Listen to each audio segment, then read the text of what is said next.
이제 히브리서 1장 10절부터 오늘 공부를 하겠는데요. 10절 우리 다 같이 읽으십시다.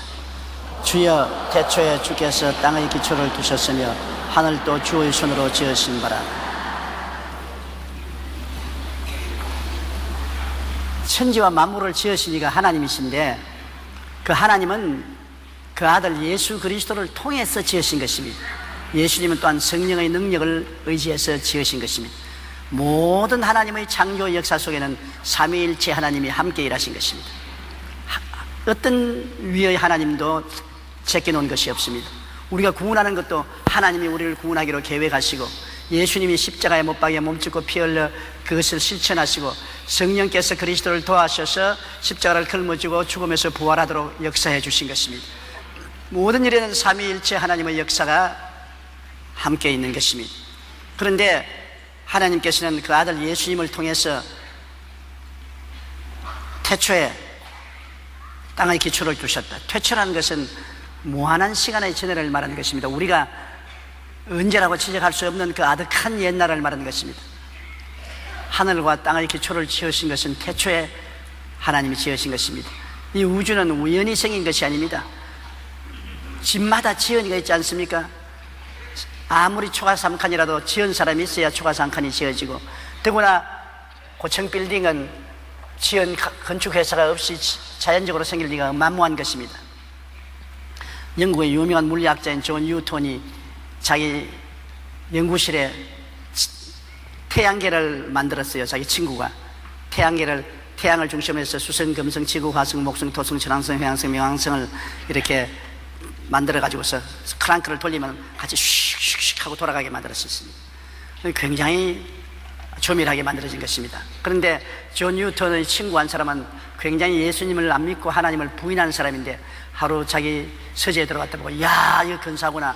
이 태양계를 중심으로 해서 크랑크를 돌리니까 수성, 금성, 지구, 화성, 목성, 토성,冥왕성, 천왕성, 해왕성이 빙빙 돌아가는 게 이 타이밍이 맞고 굉장히 근사한데, 이게 누가 만들었어? 아니야, 내가 사무실 오니까 우연히 만들어져 있어. 야, 사람을 누구 병신으로 생각하냐? 이런 조미라는 것이 어떻게 우연히 만들어졌어? 누가 만든 사람이 있겠지. 누구야? 아니, 자네는 온 우주가 우연히 만들어졌다면서요. 조그마한 태양계도 만든 사람이 있어야 프로그램을 돌리니까 이게 윙윙 돌아가는데, 이 우주는 이것보다 더 조밀하고 방대하고 크신 우주를 우연히 만들었다고 하는 말하지 않냐? 이것도 우연히 만든 사람이 없는데 우주를 누가 우연히 만들었단 말이야. 그러니까 고개를 슬슬 흔들고 할 말을 못하더랍니다. 또한 그런 이야기가 있어요. 손님을 모시고 사막을 건너가는 약대가 있었는데, 해질 무렵이 되어서 천막을 치고 손님을 천막에 거하게 하고, 약대 주인이 모래 위에 엎드려서 기도를 간절히 드렸었습니다. 그러니까 그 안내하던 손님이 끌끌끌 웃으면서, 당신 지금 뭐 한 거야? 아, 천지와 만물을 지은 하나님께 기도했거든. 하나님 보았어? 못 보았어요. 어디에 하나님이 계신단 말이야. 이 막막한 천지에 모든 것이 다 우연히 만들어졌지. 당신을 무식하니까 그렇게 하지만 우리같이 유식한 사람은 없는 하나님께 기도 안 해. 그러니 낙타를 끌고 사막을 여행하는 안내자인 그가 뭘 압니까? 아무 말도 못하고 입을 다물었습니다. 밤에 가만히 있는데 화가 나서 못 견디겠거든. 그래, 그 천막에 그 손님이 잘 때 낙타를 끌고서 천막 주위를 빙글빙글 여리고 성 돌듯이 돌았단 말입니다. 빙글빙글 돌고 난 다음에 약대를 묶어놓고 잠을 잤습니다. 아침에 일어나니까 그 손님이 하는 말이, 당신이 약대를 어디 줄을 느리게 해서 풀려서 약대가 천막 주위를 막 돌아다녔군. 그런 일 없는데요. 당신 약대가 천막 주위에 돌아다니는 거 보았습니까? 못 보았지. 그러면 어떻게 천막 주위에 돌아다녔답니까? 발자국 보라면 천막 주위에 발자국이 전부 다 있잖아. 그럼 안 봐도 뭐 발자국 보면 약대가 천막 주위에 돌아다니는 거 화나지 않으니까. 그래요. 천막 주위에 약대의 발자국을 보고서 약대 돌아다니는 것을 못 보았어도 약대가 돌아다녔다고 아는 당신이 하나님의 발자국을 온 천지에 보고도 하나님이 안 계시다면 어떻게 합니까? 저 떠오르는 태양 보십시오. 이 모래사장 보십시오. 저 날아가는 새들 보십시오. 저 풀 보십시오. 저 꽃 보십시오. 여기 기어가는 조그만 곤충들 보십시오. 이것들이 다 하나님이 만드신 발자국이요. 하나님은 안 보일더라도 이 모든 것을 보면은 하나님이 계신 것을 분명히 압니다. 약대 발자국만 보고도 약대가 돌아다니는 것을 아는 당신이 이 만물을 보고 어떻게 하나님 계신 것을 모릅니까? 할 말이 없어서 밀쑥멀쑥하고 말았다는 이야기를 읽어본 것입니다.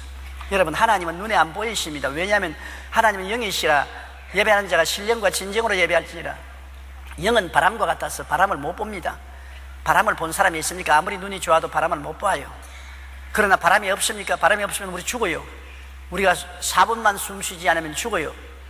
그리고 바람이 있으니까 공기가 움직이는 것을 우리가 볼 수 있지 않습니까? 이러므로 눈에 안 보여도 우리가 바람이 있는 것은 확실히 아는 것은 숨을 쉬어서 바람이 있는 것을 알고 또 나무가 흔들리는 것을 보고 바람이 있는 것을 아는 것입니다. 이처럼 하나님은 영이시라 우리 눈에 안 보이지만은 우주 만물을 지으시고 다스리시는 것을 보게 될 때 우리가 하나님이 살아계신 것을 알 수 있는 것입니다. 이 크고 방대한 우주가 질서정연하게 천하추동 사시를 움직여 간다는 것은 그것을 그렇게 설계해 놓으신 분이 계시지 않고야 그럴 수가 없는 것입니다. 만물을 주님께서 설계하사 지으시고 메인테인 하신 것입니다. 바로 그것을 지으신 분이 예수님인 것입니다. 주여 태초에 주께서 땅의 기초를 주셨으며 하늘도 주의 손으로 지으신 바 되었다. 요한복음 1장 1절에 태초에 말씀이 계시니라. 이 말씀이 하나님과 함께 계셨으니 이 말씀이 곧 하나님이시라. 만물이 그로 말미암아 지은 바 되었으니 지은 것이 하나도 그가 없이는 된 것이 없다고 말하는 것입니다. 지은 것이 하나도 예수님 없이는 된 것이 없습니다. 하나님이 말씀으로 천지를 지었다는데 그 말씀이 바로 예수님인 것입니다. 빛이 있으라고 말씀했지요. 그 말씀이 바로 예수님이신 것입니다. 하나님은 예수님을 통해서 천지 만물을 다 지으시고 그것을 다 메인테인 하시는 것입니다. 11절요. 그것들은 멸망할 것이나 오직 주는 영존할 것이요 그것들은 다 옷과 같이 낡아지리니. 이 세상에 있는 모든 만물은 결국에는 멸망하고 낡은 옷같이 찢어지고 없어지고 마는 것입니다. 우리가 보는 이 모든 물질적인 세계는 언제고 다 불타서 없어질 것입니다. 하나도 영원히 있을 것이 없습니다. 오늘날 무신론자들은 만물이 우연히 생겨서 이 만물이 진화하고 발전해 나간다고 하지만은 여러분 그것은 하나님을 무시하니까 그렇게 해석할 수밖에 없어요. 하나님이 안 계시다.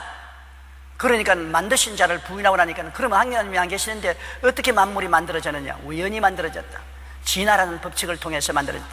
진화란 뭐냐? 흙에서 단백질이 우자다가 살아나서 세포가 되고 단세포가 자라나서 복잡하게 되고 그다음 벌레가 되고 그것이 또 분화돼 가지고서 어떤 것은 나무가 되고 풀이 되고 짐승이 되고 원숭이가 되고 사람으로 변화되었다. 이건 순전히 추측이지 이런 비과학적인 것이 어디 있습니까? 이것은 하나님이 안 계시다고 생각하니까 무신론자들이 만물을 설명하기 위해서 억지로 만들어낸 논리인 것입니다. 설명을 안 할 수가 없고 설명을 하자니까 억지로 이렇게 진화론을 만들어 놓을 수밖에 없는 것입니다. 그러나 우리가 하나님이 살아계신 것을 믿으면 간단합니다. 하나님이 만물을 지으셨느니라. 간단하지 않습니까? 집 지은 사가 있어서 건설회사가 있어서 집을 지은 것을 알면 현대건설이 이것을 지었다, 상용건설이 이것을 지었다 하면 간단한데 건설회사를 부인하고 지은 자를 부인하면 야, 이 건물이 어떻게 되어야겠느냐? 어떻게 이 건물이 지어졌느냐? 우연히 지어졌지. 어떻게 우연히 지어졌냐? 바람이 부니까 물자가 모였지. 비가 오니까 나무들이 떠내려왔지. 이것이 은근리에 있어서 추위 저위에 얼었다가 녹았다면서 우연히 쌓여져가 퇴적물이 되었지. 그 퇴적물이 모여가지고서 아파트가 되고 방이 되고 그게 텔레비가 들어오고 냉장고가 우연히 생겨나고 이렇게 설명을 하는 겁니다. 그 억지 소리를 하고도 그걸 과학이라고 말하는 것입니다. 비과학적인 것이 과학이 되는 것입니다. 여러분, 그러므로 인간이 설명하는 이 우주와 만물은 하나님이 지으신 것이요 언제 하나님이 불태워버리기 위해서 만드신 것입니다. 성경에는 하나님이 열렬한 불에 타고 땅이 녹아지리니와 하나님이 지으신 새하늘과 새 땅을 본다고 말한 것입니다. 우리 그리스도를 믿고 구원받은 사람이 들어가서 살 땅은 새하늘과 새 땅입니다. 새 예루살렘인 것입니다. 새로운 것입니다. 낡은 것이 아닙니다. 이 우리가 있는 만물은 다 낡아지잖아요. 집도 낡아지고 자동차도 사서 10년 이상 타면 낡아지고 옷도 아무리 이쁜 옷을 입어도 낡아지고 오늘 찬송을 부르는데 텔레비가 쫙 여러 빛인데 보니까 다 많이 나이 잡수신 우리 형제 자매들이 앉아있어요. 내가 무슨 생각을 했냐면 젊을 때는 얼마나 이뻤겠노, 날씬하고 얼마나 이뻤겠는데 이제는 다 저렇게 늙으셨으니 참 안타깝다. 세월이 흘러가면 어떻게 할 도리가 없었습니다. 저도 젊을 때는 상당히 미남이었다고요. 그런데 이렇게 늙으니까 형편없지 않습니까?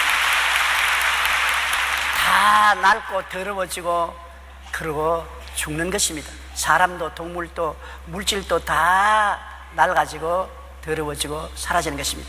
그러나 하나님께서 지으시는 새하늘과 새 땅은 새롭다는 말이 있지 않습니까? 시간이 중지되는 곳이기 때문에 한 번 새로우면 영원히 새로운 것입니다. 시간이 안 지나가니까 한 번 청춘이면 영원한 청춘이요, 우리가 부활할 때는 예수님의 형상과 모양을 따라 33살의 나이로 부활하기 때문에 영원히 33살이에요 시간이 중지되어 버리기 때문에. 그러므로 영원히 새롭지요. 낡아진 것이 없습니다. 죽는 것이 없지요. 그러므로 새 하늘은 영원히 새롭고 새 땅은 영원히 새 땅이고 새로운 사람들은 영원히 새로워 언제나 아름다운 영광을 그대로 가지고서 살게 되는 것입니다. 그러나 오늘날 우리가 보는 이 만물은 다 멸망할 것이요, 그러나 주님은 영존할 것이며 우리 주님은 아버지와 아들과 성령 하나님은 영존하신 것입니다. 옛날 태초에 우주를 지으셨는데 우주를 짓기 태초 전에도 하나님은 계셨습니다. 하나님은 영원부터 영원까지 하나님 것입니다. 하나님은 죽음이라는 것이 없습니다. 하나님은 영원히 존재하는 것이요, 영원이라는 것은 시간을 초월하고 공간을 초월하고 물질을 초월하는 것입니다. 그러므로 하나님은 항상 이 자리에 계시고 변치 아니하시고 죽지 아니하시는 하나님이신 것입니다. 우리도 원래 하나님의 형상과 모양을 따라서 지음을 받아 죽지 않게 만들어졌는데 죄가 들어와서 부패시킨 것입니다. 죄만 들어오지 않았었으면 우리 인간도 죽지 않고 영원히 살았을 것인데 죄가 들어와서 부패해서 죽게 되었으나 이제 예수님을 믿고 부활한 사람인 죽지 않고 하나님처럼 영원히 살게 되는 것입니다. 옷과 같이 낡아지리니, 옷이 낡아지는 것 참 안 됐지 않습니까? 좋은 옷이 세월이 흘러가면 다 낡아져서 못 입게 되는 것처럼 우주 만물도 하나님이 입고 있는 옷입니다. 하나님이 입고 계신 옷이 우주 만물인데 이것을 하나님은 다 벗어버리고 새 옷으로 갈아입으시는 것입니다. 이 옷은 낡아지고 마는 것입니다. 12절요, 의복처럼 갈아입을 것이요 그것들은 옷과 같이 변할 것이나 주는 여전하여 연대가 다함이 없으리라. 우주는 낡은 이복같이 낡은 것을 벗어버리고 옷과 같이 변할 것이나 새로 갈아입습니다. 의복처럼 갈아입을 것이요 그것들은 옷과 같이 변할 것이나 우리 주님 예수님은 여전하여 연대가 다함이 없다. 영원하신 연대인 것입니다.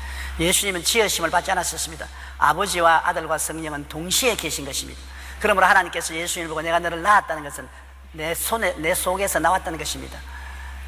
만들었다고 안 하십니다. 하나님이 내가 너를 만들었다고 하냐고, 내가 너를 낳았다는 것은 하나님 속에서 나왔으니까. 언제부터 계셨냐? 하나님 계실 때부터 함께 계신 것입니다. 하나님 속에서 나온 것이 예수님이기 때문에 하나님과 더불어 영원히 시작도 없고 끝이 없이 살아계신 분이 바로 예수님인 것입니다. 그러므로 이 만물은 이복처럼 갈아입을 것이요 그것들은 옷과 같이 변할 것이나 주는 여전하여 연대가 다함이 없느니라 하였으나 13절요 어느 때 천사 중 누구에게 내가 내 원수로 내 발등상에 되기까지는 내 우편에 앉아있으라 하셨느냐. 여기에 주장하는 것은 예수님을 천사와 같이 여기지 말라는 것입니다. 이스라엘 백성들은 그 당시에는 하나님은 보지 못하고 하나님이 파견한 천사가 중재가 서서 이스라엘 백성들에게 하나님의 뜻을 전하고 도움도 베풀고 천사들이 와서 이스라엘 백성을 위해서 싸워주고 하기 때문에 굉장히 천사를 존경하고 귀중히 여겼었습니다. 그러나 오늘날 시대는 하나님의 아들이 직접 오셨으니까 이 하나님의 아들을 섬겨야지 천사를 섬겨서는 안 되는 것입니다. 가브리엘 천사나 어떤 천사라도 천사를 우리가 섬겨서는 안 되는 것입니다. 왜냐하면 천사들은 하나님이 만드신 피조물입니다. 우리도 하나님이 만드신 피조물인 것입니다. 피조물을 우리가 섬겨서는 안 되는 것입니다. 조물주를 섬겨야 되는 것입니다. 그러므로 바울 선생께서 천사 숭배하는 것을 절대로 거부한 것입니다. 천사는 하나님의 사자요 심부름꾼이요 예배와 찬양을 받을 존재는 아닌 것입니다. 우리는 오직 하나님 아버지와 우리 주 예수님과 성령 삼위일체 하나님만 예배해야 될 것인 것입니다. 그러므로 하나님은 천사 중 누구에게도 내가 내 원수로 내 발등상에 되게까지는 내 우편에 앉으라 하였느냐. 하나님의 우편이라는 것은 하나님의 권능을 말하는 것입니다. 하나님과 보좌의 우편에 앉은 것은 하나님과 똑같다는 것입니다. 하나님과 똑같은데 우편에 앉았다는 것은 하나님의 능력을 말하는 것입니다. 예수님은 하나님의 권세와 능력인 것입니다. 아버지는 예수님을 통해서 권세와 능력을 나타냅니다. 그렇기 때문에 예수님이 부활하셔서 제자들에게 말씀하기를 하늘과 땅의 모든 권세를 내게 주셨다. 하나님이 행하시는 것은 모두 다 예수님 이름으로 행하시는 것입니다. 예수님이 하늘과 땅의 모든 권세를 가지고 있습니다. 예수님은 하나님의 오른팔인 것입니다. 하나님과 동등하게 보좌에 앉은 것입니다. 천사 보고 나의 우편에 앉아라, 내가 너의 원수로 발등상이 되기까지 내 우편에 있으라는 말은 한 적이 없습니다. 발등상이란 뭡니까? 의자에 앉으면 발이 편하라고 발등상을 만들지 않습니까? 원수를 발등상으로 만나는 것은 옛날에 전쟁에서 이기면 원수들을 붙잡아다가 발 앞에 엎드려 놓고 목에다가 발을 얹어 놓고 승리를 자축하는 것을 말하는 것입니다. 원수를 묶어서 꿇어 엎드려 놓고 그 위에 발을 얹어 놓고 술잔을 기울이고 찬양을 하는 것입니다. 원수들, 즉 원수 마귀를 예수님의 발등상이 되게 할 때까지 예수님 보좌 우편에 앉아 계시라고 말하는 것입니다. 이미 마귀는 무장해제가 되었습니다. 십자가에서 그의 권세와 능력이 다 뺏긴 것은, 마귀의 권세와 능력은 죄입니다. 인간의 죄를 지었기 때문에 죄의 밧줄을 가지고 인간들을 묶어서 끌고 다녔는데, 예수님이 십자가에서 몸짓고 피 흘려 죄를 다 청산했으므로 밧줄이 없어져 버렸습니다. 마귀가 사람을 끌고 다닐 밧줄이 없고 끌고 다닐 권세가 없었습니다. 그러므로 마귀는 십자가에서 무장해제되었으나 아직 쫓겨나지 않았습니다. 아직 우는 사자같이 두루다니며 삼킬 자를 찾고 있는 것입니다. 마귀와 귀신들은 아직 체인에 묶이지 아니하고 우는 사자같이 돌아다니며 삼킬을 찾고 있지만은, 주님이 강림하셔서 천년왕국을 이루었을 때는 마귀와 그 사자들을 잡아서 무정행에 던져 넣어서 가두어 버리고, 그 다음에 주님께서 새하늘과 새 땅을 지으셔서 우리가 영원히 그 들어가게 살게 할 때는 마귀와 그 사자들을 불과 유황으로 타는 못에 던져버리는 것입니다. 그때는 완전히 파멸당하는 것입니다. 그렇기 때문에 완전히 마귀와 그 사자들을 파멸할 때까지 주님은 만왕의 왕 만주의 주로서 아버지 보좌 우편에 당당히 앉아있으라는 것입니다. 앉아있다는 건 뭡니까? 다 이루었기 때문에 앉아있는 것입니다. 주부가 하루 종일 수고하고 집안 식사 준비하고 애들 돌보고 빨래하고 소지하고 저녁에 다 돼야 허리를 툭툭 두드리면서 휴, 오늘도 하루 지나갔다고 앉는 것입니다. 앉았다는 것은 일을 다 끝마쳤다는 것입니다. 근데 요사이 게으른 주부는 아예 일도 안 마치고 들어누워 있는 것입니다. 막 부엌에 가면은 그릇을 안 씻어가지고 이렇게 쌓여있고 빨래하는 것이 온 구석에 뒹굴고 방 소재도 안 하고, 그러고 난 다음에 그냥 자기만 립스틱 칠하고 난 다음 머리 돌보고 가방 들고 놀러 나가버리고 말고, 나중에 집에 들어오면 집이 엉망진창입니다. 남편이 이것도 왜 이러냐, 아니 당신 그렇다면 당신이 좀 하지 왜 날 보고 하라 하냐. 꾸짖다가 남편이 이제 더 이상 말을 안 들으니까 이제 더 이상 꾸짖지도 못하고 지가 하는 것입니다. 답답하보다 네가 해라. 그게 요사의 시대인 것입니다. 옛날 시대는 그렇게 안 했지만은, 그러나 일을 마치고 난 다음에 앉아야지, 일도 마치지 않고 앉으면 책임이 없는 것입니다. 무책임한 것입니다. 예수님이 보좌 우편에 앉은 것은 내가 다 이루었다 하시기 때문인 것입니다. 예수님이 우리를 구원하는 일을 다 마쳤은 것입니다. 죄에서 우리를 자유케 하시고 마귀와 세상을 이기셨고 거룩함과 성령 충만을 주셨고 병을 다 청산하셨고 저주를 담당하셨고 죽음을 이기시고 다 이루었기 때문에 앉아 계신 것입니다.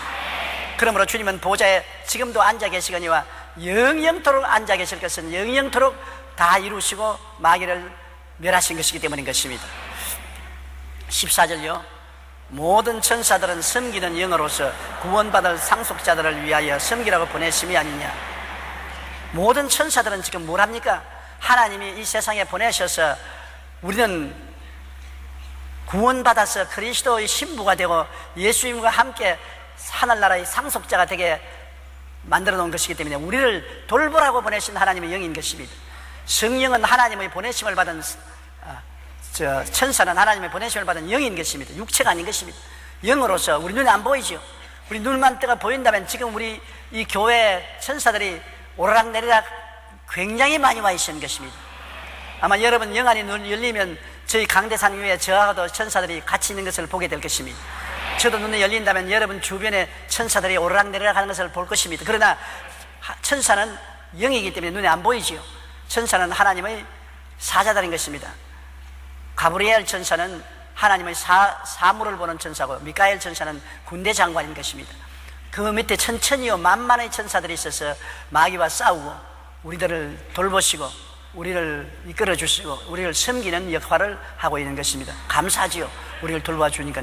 그러므로 천사들은 우리를 섬기는 하나님의 사자들이지만 우리가 천사를 섬기라고는 말하지 않았습니다. 천사를 경배하라고는 말하지 않았습니다. 천사를 고맙게 느끼지만 절을 하거나 경배할 일은 없는 것입니다.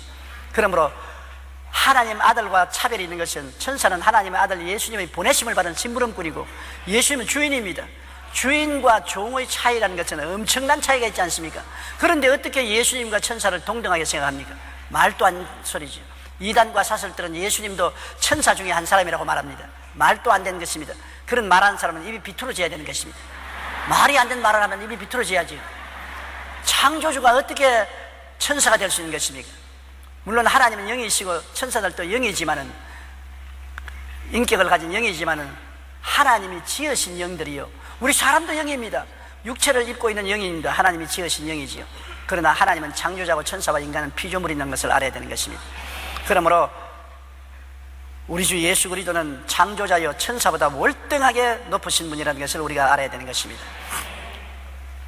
2장 1절요. 그러므로 우리는 들은 것에 더욱 유념함으로 우리가 흘러 떠내려가지 않도록 함이 마땅하니라. 잊어버릴 것은 잊어버려도 안 잊어버릴 것은 안 잊어버려야 되는 것입니다. 남의 이야기 들은 것은 다 잊어버려도 좋아요. 아침에 뭐 먹었는지 다 잊어버려도 다 좋아요. 그러나 여러분이 안 잊어버려야 될 것은 저금 통장은 잊어버리지 말아야 되는 것입니다. 저금 통장 어디 나는지 모르고서 헤매면 큰일 나죠. 집 문서 어디 둔지 알아야 되는 것입니다. 잊어버릴 것은 잊어버리고 안 잊어버린 것은 꼭 안 잊어버려야 되는데, 우리 예수 믿는 사람이 안 잊어버려야 될 것은 하나님은 아버지가 되시고 예수님은 우리 구주가 되시고 성령은 우리 보혜사가 되시는 삼위일체 하나님이 우리의 구주가 되시는 것은 잊어버리면 안 되는 것입니다. 저희 설교는 들었다가 잊어버려도 괜찮아요. 나도 잊어버리고 전번주일에 설교한 건 뭔지 기억이 안 나요. 우리 설교는 콩나물통에 물 붓기와 같아서 들어서 다 우리에게 양분을 공급하고 난 다음에는 잊어버리는 것입니다. 그리고 또 설교 들으면 또 양분을 얻고 또 잊어버리고. 수요 성경 공부를 그렇게 오랫동안 했지만은 다 기억합니까? 다 까먹었지만. 그 잊어버려도 좋아요. 잊어버려도 영향이 다 되는 것입니다. 들을 때 감화와 감동을 받고 은혜를 받고 영향을 섭취하고 떠나가는 것입니다. 그러나 절대로 잊지 말아야 될 것은 예수님이 우리 구주가 되시고 하나님이 우리 아버지가 되시고 성령께서 우리 보혜사가 되신다는 사실은 잊어서는 안 되는 것입니다. 그리고 또 우리가 마음에 꼭 간직해야 될 것은 우리가 계명을 지키고 살아야 된다는 것은 잊어서는 안 되는 것입니다. 내 앞에 다른 신을 두지 말라, 우상에 절하지 말라, 하나님의 이름을 망령되이 부르지 말라, 안식일을 거룩히 지켜라, 내 부모를 공경하라, 살인하지 말라, 간음하지 말라, 도둑질하지 말라, 내 이웃을 거짓 증거하지 말라, 내 이웃을 탐하지 말라. 이러한 근본적인 우리가 살아야 될 계명은 꼭 기억을 하고 우리 생활을 거기에 비춰봐야 회개를 할 수가 있는 것입니다. 지도를 알아야 길을 바로 들어갈 수 있는 것입니다. 길을 잃어버렸는데 지도가 없으면 어디를 찾아갈지 모르고 방황을 하게 되고 큰일 나는 것입니다. 더구나 산속에나 사막에 가서 길을 잃어버리면 그곳에서 방황하다가 죽습니다. 우리 막막한 우주에서 우리가 어떻게 하나님을 기쁘시게 하고 살 것이냐, 하나님이 주신 계명을 딱 기억해야 되는 것입니다. 그래서 계명에서 우리가 어긋나면 회개를 하고 돌아와야지요. 계명을 모르면 회개할 줄도 모르고 돌아올 수도 없지 않습니까? 아, 내가 길을 잘못 들었구나, 잘못했구나, 통회하고 자복하고 하나님 길로 돌아옵니다. 그래서 우리가 항상 우리 자신을 살펴볼 수가 있는 것입니다. 잊어버릴 것은 잊어버려 좋아도 안 잊어버릴 것은 꼭 잊지 말아야 되는 것입니다. 그러므로 우리는 들은 것에 더욱 유념함으로 우리가 흘러 떠내려가지 않도록 함이 마땅하니라. 2절요. 천사들을 통하여 하신 말씀이 경고하게 되어 모든 범죄함과 순종하지 아니함이 공정한 보응을 받았거든.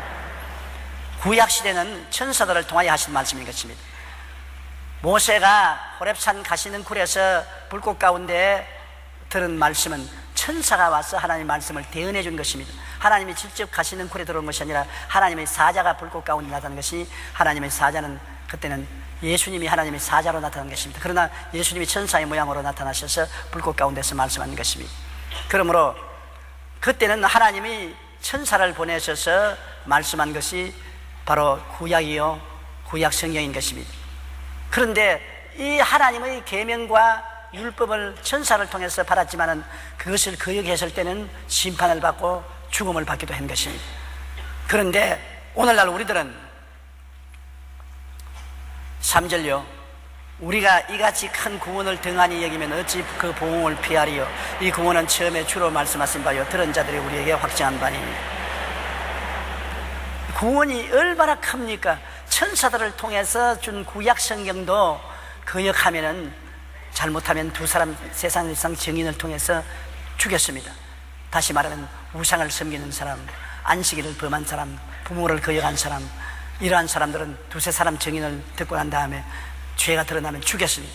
구약의 계명과 율법도 지키지 않으면 보응을 받고 심판을 받는데, 오늘날 우리가 얻은 말씀은 천사를 통해서 얻은 말씀이 아니라 하나님이 직접 오셔서 십자가에 못 박인 복음의 말씀인 것입니다. 하나님이 직접 오셔서 우리 죄를 대신해서 십자가를 걸머진 것은 우리 때문에 십자가에 걸머진 것입니다. 내 때문에, 우리도 아니고 내 때문입니다. 나 때문에 주님께서 십자가를 걸으신 책임이 내게 있는 것입니다. 예수님 십자가에 죽으신 것은 내 책임인 것입니다. 남의 책임이라고 생각하지 마십시오. 목사님이 세례받을 할머니를 보고서 세례 문답을 하거들랑 내 죄 때문에 그렇습니다 그랬습시오. 누가 예수님이 누구 때문에 죽으시냐 하면 내 죄 때문에 죽으십니다 그랬습시오. 알았어요. 그래 지방에서 와서 할머니 뭐 세례 문답을 했습니다. 옛날에는 다 꼭 세례 문답을 했어요. 예수님은 누구를 위해서 죽었습니까 할머니? 우리 목사님 위해서 때문에 죽었습니다. 어떻게 목사님 때문에 죽으시겠어요? 목사님이 내게 세례 문답 가르칠 때 내 때문에 죽었다고 자꾸 가슴을 가르치면서 내 때문에 죽었다고 말하십시오. 그렇게 말합니다. 목사님 때문에도 죽었지요. 그러나 그 할머니 때문에 죽은 것을 알아야 되는 것입니다. 더구나 더 은혜를 받으면 받을수록 예수님이 내 때문에 죽었구나 그런 걸 알게 되는 것입니다. 은혜를 안 받았을 때는 예수님이 장로님, 집사님, 우리 권사님, 지역장, 구역장 위해서 죽었구나 그렇게 생각했는데, 그 은혜를 못 받을 때 그런 생각이 납니다. 은혜를 받으면 전부 다 내 때문에, 날 위하여 내 때문에 주님이 십자가에 죽었구나, 그걸 깨닫게 되고 가슴을 치게 되고 통곡을 하게 되는 것입니다. 이같이 큰 구원이 우리에게 주어졌는데 이걸 등한히 여기면 어떻게 되겠습니까? 하나님이 세상을 이처럼 사랑하사 독생자를 주셨는데, 하나님이 주신 독생자를 우리가 등한히 하고 발길로 차버리고 침배하고 등 뒤로 돌려버린다면 그 다음에 그 책임을 어떻게 지는 것입니까? 이제 구원의 길이 깜깜하지 않습니까? 이제는 갈 길이 없는 것입니다. 하나님의 최대 최고 최후의 선물을 거역했으니까 이제는 하나님하고 관계가 끊어졌죠. 그 다음에 받을 심판은 지옥불밖에 없는 것입니다. 어찌해든지 지옥은 가지 말아야 돼요. 엄청난 고통입니다. 그냥 보통 우리가 생각하는 고통이 아닌 것입니다. 아예 말로 표현할 수 없는 영적인 고통인 것입니다. 그러나 그 고통에서 건지기 위해서 대신 고통을 당해서 몸짓고 피 흘리고 영원히 지옥까지 내려왔다 올라가신 예수 그리스도를 우리가 배반해버리면 어떻게 피하겠습니까? 율법 범한 것은 아무것도 아닌 것입니다. 하나님의 아들을 범한 죄를 어떻게 우리가 무책임하게 넘길 수 있겠습니까? 우리가 이같이 큰 구원을 등한히 여기면 어찌 그 보응을 피하리요? 이 구원은 처음에 예수님께서 직접 말씀하신다. 예수님이 직접 오셔서 구원을 선포하시고 몸으로 몸짓고 피 흘려 죽으셨다 부활하심으로 직접 말씀하셨고, 들은 자들이, 사도들과 제자들이 그 다음 우리에게 증거해 주는 것입니다. 예수님이 죽었다가 부활하신 것을 거짓말로 생각하는 사람이 많은데 참으로 기가 막히는 것입니다. 여러분, 제자들에게는 예수님의 부활이란 정말 충격적인 것입니다. 왜냐하면 12 제자들이 자기들 눈앞에 보이는 대로 예수님이 십자가에 죽는 것을 체험했습니다. 자기들이 구주로 생각한 주님이 십자가에 몸짓고 피 흘려 죽는 것을 눈으로 보았어요. 전율을 느꼈습니다. 좌절하고 절망했습니다. 뭔가 머리를 뜯고 가슴을 찢고 통곡을 했습니다. 분명히 자기들 눈으로 보는데 예수님이 죽었는데 사흘 만에 그들 모인 가운데 예수님이 살아서 나타나니까 기절초풍을 할 건 아닌 것입니까? 한 번만 나타난 거 아닙니다. 40일 동안 주님께서 살아난 것을 그들에게 보여주시고, 그냥 보여주는 것이 아닙니다. 못자국에 손 넣어봐라, 옆구리에 손 넣어봐라, 같이 밥을 잡수시고 생선도 잡수시고 같이 이야기하시고, 도저히 안 믿을 수가 없습니다. 자기 살을 꼬집고 눈을 비벼보아도 예수님이 정말 부활하셔서 살아나셨단 말입니다. 그렇기 때문에 예수님의 제자들은 모조리 다 예수님의 증거를 위해서 순교했습니다. 자기들이 눈앞에서 죽는 예수님을 보았고 눈앞에서 살아나서 저들과 대화하는 예수님을 보았기 때문에 예수님은 죽었다가 부활하신 것이 확실하다. 그러면 누구든지 저를 믿으면 멸망하지 않고 영생을 얻는다는 이 말이 참말이다. 우리가 예수 믿으면 살아도 믿고 죽어도 산다. 누구든지 나를 믿으면 죽어도 살겠고 살아서 나를 믿는 자는 영원히 죽음을 보지 않으리라 했으니 죽어도 살고 살아도 산다. 그래서 그들은 예수 그리스도의 복음을 전하다가 죽는 것을 두려워하지 않고 한 사람도 배반함이 없이 12명이 다 죽었습니다. 가룟 유다는 자살했지만 그 대신 들어온 마띠아도 순교를 당했지 않습니까? 이처럼 예수 그리스도를 믿는 제자들이 확실히 그리스도를 보았기 때문에 그들은 목숨을 내놓고 그리스도를 증거하고 그 이후로 세워진 교회가 2000년 동안 내려오면서 주의 살아계신 것을 증거하고 있는 것입니다. 우리 4절 보십시다. 하나님도 표적들과 기사들과 여러 가지 능력과 및 자기의 뜻을 따라 성령이 나누어 주신 것으로 그들과 함께 증언하였느니라. 우리가 복음을 증거하면 하나님도 그냥 계시지 않습니다. 성경에는 마가복음 16장에 믿는 자들에게는 이런 표적이 따르니 제가 내 이름으로 귀신을 쫓아내며 새 방언을 말하며 뱀을 집으며 무슨 독을 마실지라도 해를 받지 아니하며 병든 자에게 손 얹은 적 나으리라 하시니라. 그리고 그들이 나가 두루 전파하며 하나님이 함께 하사 그 따르는 표적으로 말씀을 확실히 증거하시니라. 우리가 오늘날 그리스도를 증거할 때 사도들만 증거한 그 증거만 믿는 것이 아니라 하나님이 예수 믿는 사람에게 증거로서 가장 큰 증거로서 성령을 주신 것입니다. 믿는 자들에게 성령을 주신 것입니다. 안 믿는 자들이 여러분 성령 받는 거 보았습니까? 그런 것 없지 않아요. 여러분 우리 예수 믿고 우리가 주님께 구하면 주께서 성령 충만을 주셔서 성령의 말하게 하심을 따라 다른 방언으로 말하는 가장 기초적인 체험을 하지 않습니까? 여러분 방언 말하는 사람 한번 손들어 봐 주십시오. 아직 방언 못하는 사람 손들어 봐 주십시오. 그건 여러분 못하는 이유는 안 구했기 때문에 못하는 것입니다. 여러분이 간절한 마음으로 구하면 모두 다 성령을 주시게 되어 있는 것입니다. 이미 예수 믿는 사람은 성령이 와 계시는데 여러분 간절히 구하면 성령이 충만하게 되어서 충만한 증거로서 방언을 말하기 시작하는 것입니다. 방언만 말하는 것이 아닙니다. 하나님께서 예수 그리스도 이름으로 이제는 표적이 나오고 기사들이 나오고 능력과 및 치료하는 역사가 나는 것입니다. 우리가 그 예수 믿고 난 다음 병 고침받은 체험은 한두 가지는 다 가지고 있는 사람들이 많습니다. 예수 믿고 병 나은 체험이 있는 사람 한번 손으로 봐주십시오. 거의 전부 다거든요. 그 다음에 예수 믿고 기도 예수 이름으로 기도하고 응답받은 체험이 있는 사람 한번 손으로 봐주십시오. 그거 보십시오. 이것이 다 예수님이 부활했다는 증거인 것입니다. 죽은 예수가 어떻게 자기 이름으로 기도하는데 응답하는 것입니까? 살아계시기 때문에 주님 이름으로 기도하니 병도 고침받고 귀신도 쫓겨나가고 그러고 기도 응답도 받는 것입니다. 여러분 더구나 예수 믿는 사람은 귀신을 많이 쫓아내야 되는 것입니다. 아유 나는 귀신 쫓아낼 자신이 없는데요. 자신이 문제가 아닌 것입니다. 여러분 예수를 믿고 거듭날 때 태어남으로부터 귀신 쫓아내는 자격이 주어진 것입니다. 임금님의 자식은 태어날 때부터 임금의 자식인 것입니다. 거지 자식은 태어날 때부터 거지 자식인 것입니다. 여러분 태어날 때부터 자격을 부여받고 태어나는 것을 알아야 되는 것입니다. 우리는 하나님의 아들로서 태어날 때 벌써 귀신을 쫓아내는 자격을 가지고 태어나는 것입니다. 영접하는 자 곧 그 이름을 믿는 자들에게는 하나님의 자녀가 되는 권세를 주었으니 이는 육신이나 혈통으로나 사람의 뜻으로 나지 않고 하나님의께로 난 자들이니라.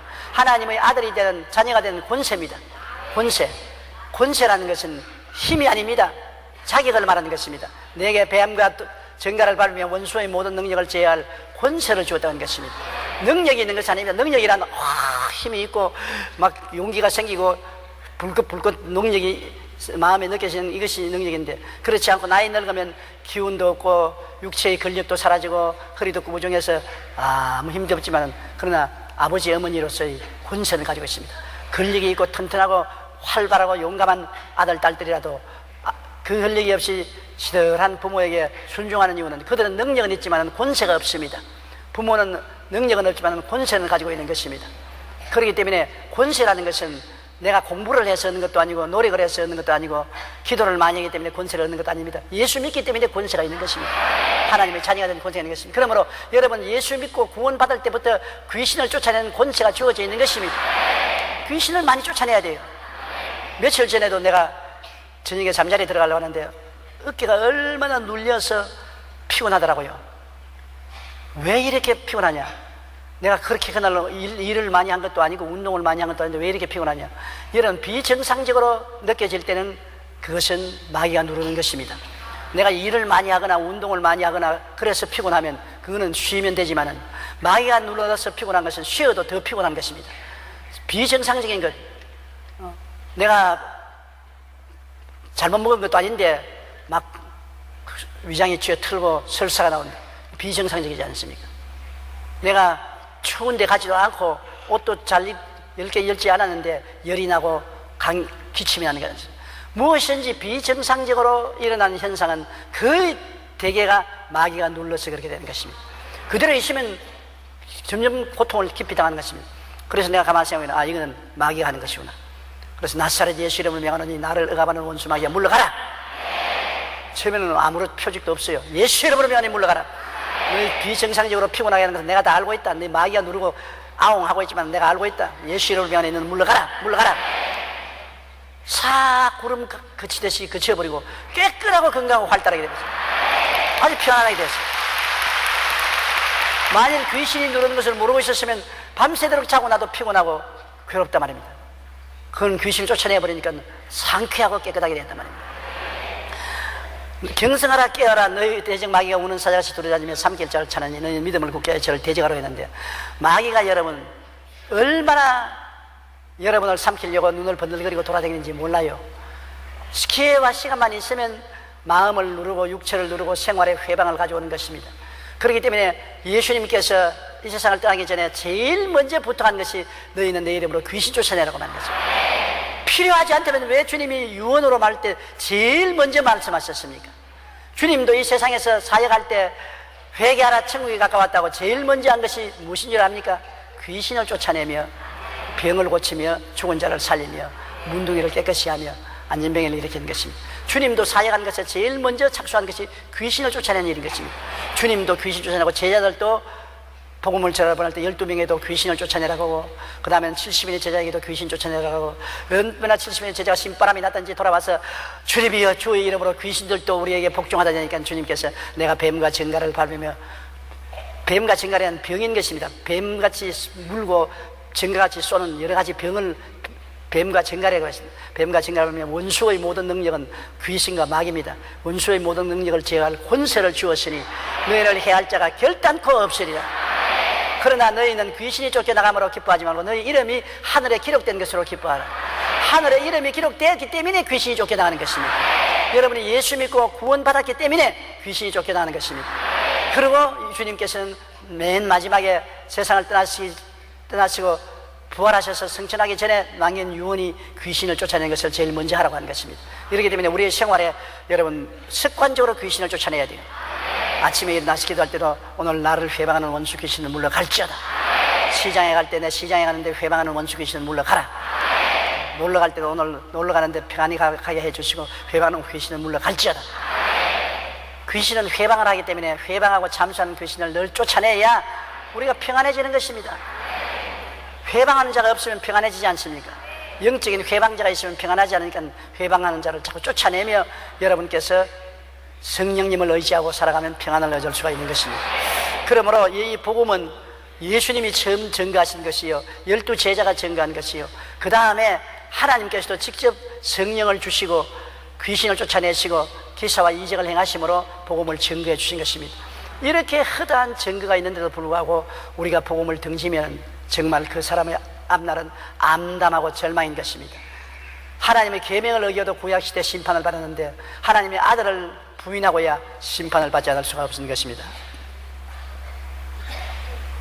5절요 하나님이 우리가 말하는 바 장차 올 세상을 천사들에게 복종하게 하심이 아니니라. 하나님은 우리에게 장차 올 세상을 말한 것입니다. 옛날 세상은 노아 홍수 때 홍수로 멸망했지 않습니까? 그리고 하나님이 노아에게 새로운 세상을 주셨는데 그 세상 속에 아브라함과 이삭과 야곱과 오늘 우리가 살고 있는 것입니다. 그러나 이 세상도 하나님이 불로서 멸하려고 예비한 것입니다. 옛날에는 물로서 멸했는데 이제는 주님께서 불로서 이 세상을 멸할 것입니다. 그리고 장차 올 세상은 하나님이 새로 짓는 새 하늘과 새 땅과 새 예루살렘인데 이것을 천사에게 주겠다고 말하지 않았습니다.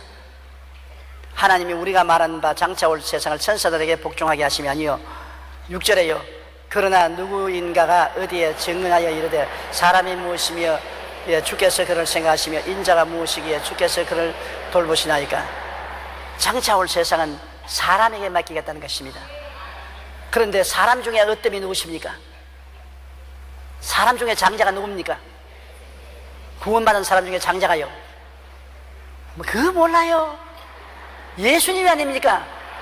예수님이 하나님 아들로서 사람의 아들로 왔지 않습니까? 사람으로 오셨지 않습니까? 마리아의 몸에 태어나서 완전한 하나님이 완전한 사람으로 오셔서 사람을 대신해서 십자가에 죽었다가 부활할 때 하나님으로 부활한 것이 아니고 사람으로 부활했지 않습니까? 그래서 예수님은 구원받은 사람 중에 제1호인 것입니다. 부활하신 제1호인 것입니다. 사람 중에 제1호인 것입니다. 우리는 다 예수님의 형상을 닮아서 예수님과 함께 우주와 만물을 상속으로 받아서 다스릴 것이 아닙니까? 그러므로 새로운 새하늘과 새 땅과 새 예루살렘은 예수님을 섬기는 우리들이 그리스도와 함께 상속으로 받아 다스릴 곳인 것입니다. 천사에게 다스리게 하겠다 말하는 것입니다. 천사는 예수님과 함께 상속자가 되는 우리들을 섬기기 위해서 계신 것입니다. 그렇기 때문에 우리가 그것을 알아야 되는 것입니다. 하나님이 우리가 말하는 바 장차 올 세상을 천사들에게 복종하게 하심이 아니라 그러나 누구인가 어디에서 증거하여 이르시되 누구인가 어딘가는 바로 시편에 기록된 말씀인 것입니다. 시편 8편 4절에 있는 말씀 보면 사람이 무엇이기에 주께서 그를 생각하시며 인자가 무엇이기에 주께서 그를 돌보시나이까. 사람이 무엇입니까? 우리가 보기에는 먼지와 티끌 아닙니까? 그런데 하나님이 우리를 생각하사 구원을 해주시고 인간이 무엇이기에 주님 우리를 돌보십니까? 정말 기가 막히지 않습니까? 7절요 그를 잠시 동안 천사보다 못하게 하시며 영광과 존귀로 관을 씌우시며. 우리는 잠시 동안 천사보다 못하게 지음받아서 지금 살고 있지만 앞으로는 영광과 존귀로 관을 씌워주시는 것입니다. 그 모범이 누굽니까? 예수님이 아닌 것입니까? 예수님이 사람으로 오실 때는 천사보다 못한 모습으로 왔지만은 부활하셔서는 존귀와 영광 만세의 왕으로서 부활해서 승천하신 것이 아닙니까? 바로 예수님이 우리의 모범이 되시는 것입니다. 예수님도 우리처럼 잠시 동안 천사보다 못한 인간의 모습으로 지음을 받았습니다. 그래서 인간으로서 33세 동안 사시다가 주님께서 부활해서 승천할 때는 존귀와 영광으로 천사보다 월등히 높아진 원래 하나님과 같이 계신 하나님의 아들의 모습으로 사람인데도 하나님의 아들의 모습으로 올라가신 것입니다. 바로 우리가 그와 같을 것이라는 것입니다. 우리가 지금은 어떻게 되는지 모르겠지만 장차 예수님이 나타나시면 그와 같을 것을 알고 있는 것입니다. 우리 이 모습으로 살 것 아닙니다. 예수님의 모습으로 살 것인 것입니다. 우리 사람으로서 천사보다 못하게 지음받았으나 장차 부활해서 올라갈 때는 영광과 존귀를 가지고 하나님처럼 되어서 올라가게 될 것입니다. 얼마나 영광스러운지요. 그를 잠시 동안 천사보다 못하게 하시며 영광과 존귀로 관을 씌우시며 8절요 만물을 그 발 아래 복종하게 하셨느니라 하셨으니 만물로 그에게 복종하게 하셨은즉 복종하지 않은 것이 하나도 없어야 하겠으나 지금 우리가 만물이 아직 그에게 복종하고 있는 것을 보지 못하고 우리가 장차 부활하고 승천하면 만물이 우리에게 복종하고 우리가 만물을 다스리는 것입니다. 아담과 하와도 만물을 다스리라고 하지 않습니까? 타락하기 전에는 아담과 하와는 모든 지구를 정복하고 모든 생물을 다스리게 되어 있었습니다. 타락해서 그걸 잃어버렸죠. 부활해서 승천할 때는 새하늘과 새 땅과 새 예루살렘에서 그곳에 지은 만물을 예수님과 함께 상속으로 받아 다스리게 된 것입니다. 지금은 아직까지 우리가 구원을 받았어도 만물이 우리 발 아래 복종하는 것을 못 보고 있는 것입니다.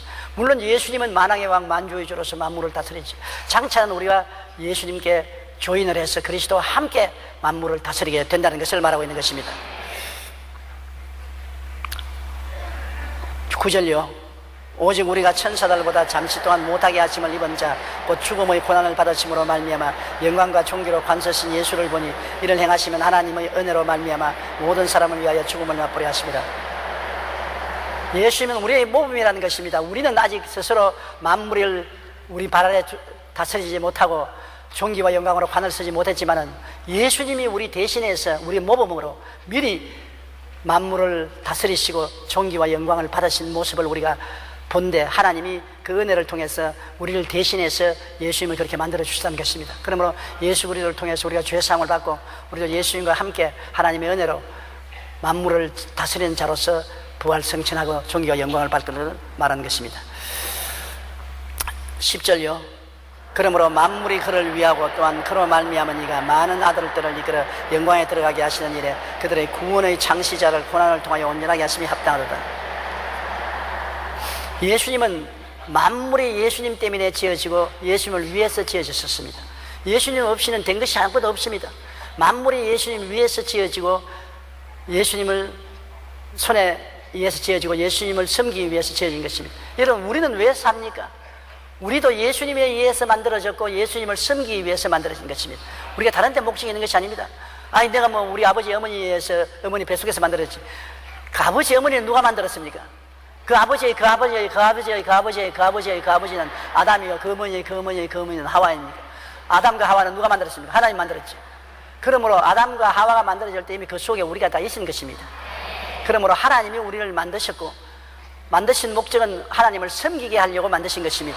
그런데 우리가 하나님을 섬기지 아니하고 세상과 마귀를 섬기고 내 육신의 정욕과 안목의 정욕과 이 세상의 장을 섬기니 잘못되어도 보통 잘못되지 않았죠. 길을 잘못 들어도 보통 잘못 들지 않았습니다. 만들어진 근본 목표에서 완전히 어긋나고 마는 것입니다.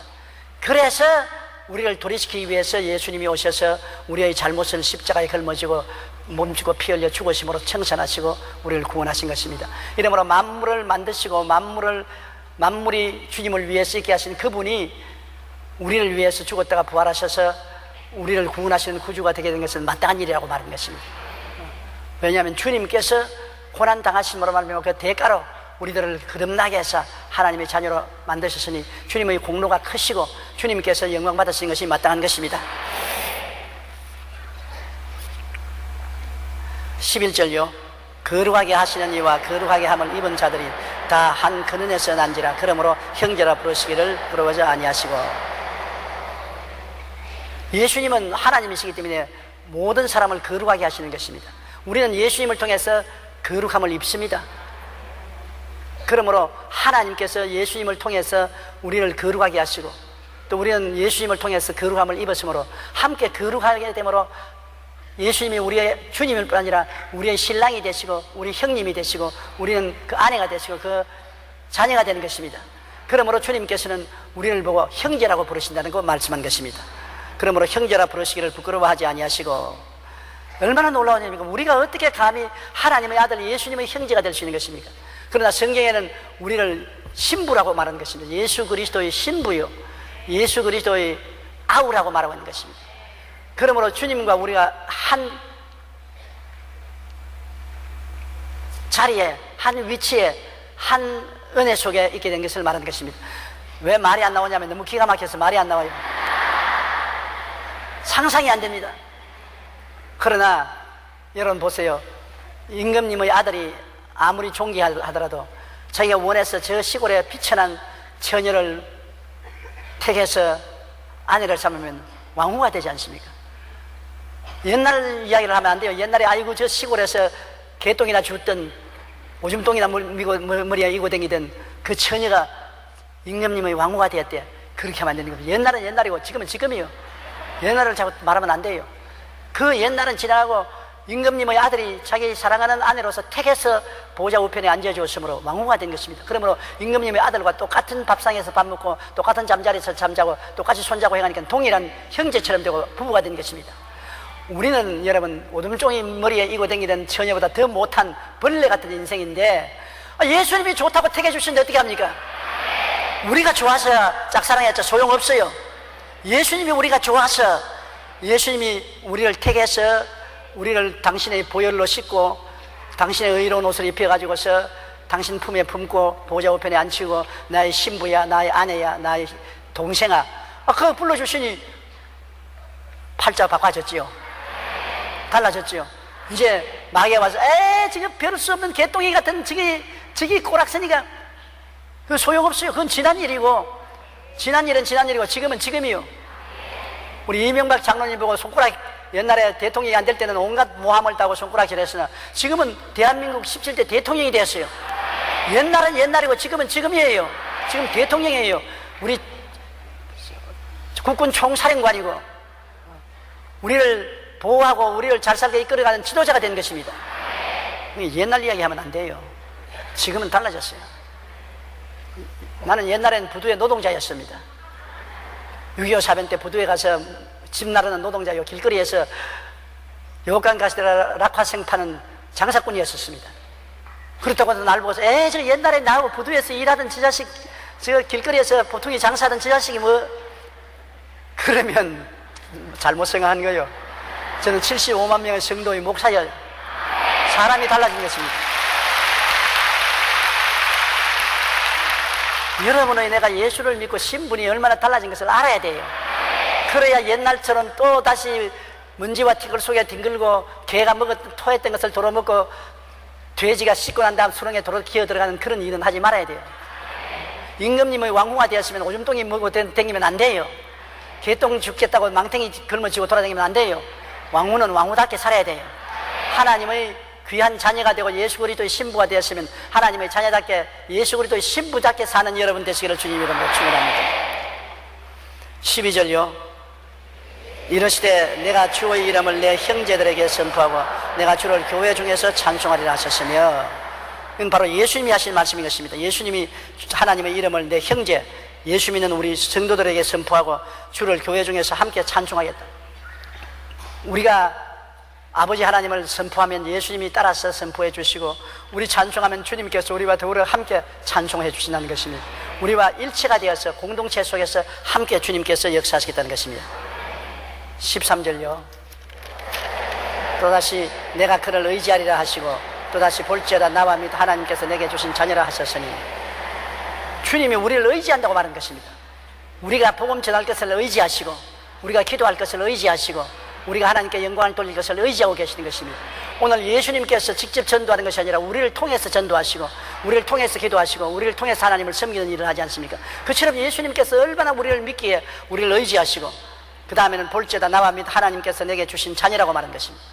우리를 보시고 하나님께서 나와 및 하나님께서 내게 주신 자녀라, 우리를 주님께 준 자녀라고 말하고 있는 것입니다. 우리 그까지만 하십시다. 오늘은 너무나 기막힌 소식을 들었기 때문에 의안이 분명합니다. 잘 여러분 음미하시고, 여러분 자신이 그리스도 안에서 어떠한 사람이 되었는가를 기억하고 그 사람답게 사는 여러분 되시기를 바랍니다. 여러분과 하나님은 지극히 가깝고 예수님과는 서로 체온을 느끼도록 가까운 것입니다. 그렇기 때문에 여러분이 그리스도를 섬기고 그리스도와 함께 살고 예수님 이름으로 찬양하고 기도하면 주님이 다 기도를 들어주시고 응답하시고 주님께서 여러분을 통해서 영광 받으시는 것입니다. 그날에는 너희가 내 안에 내가 너희 안에 있는 것을 너희가 알리라. 멀리 있지 않잖아요. 내가 아버지 안에 너희가 내 안에 내가 너희 안에 있는 것을 너희가 알리라.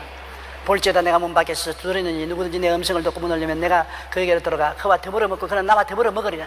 함께 생활하겠다는 것입니다. 구만리 장치는 멀리 계신 예수님이 아니라 지금 우리와 같이 계시는 함께 하신 예수님인 것입니다. 우리는 예수님의 자녀요, 예수님의 신부요, 예수님의 아우인 것입니다.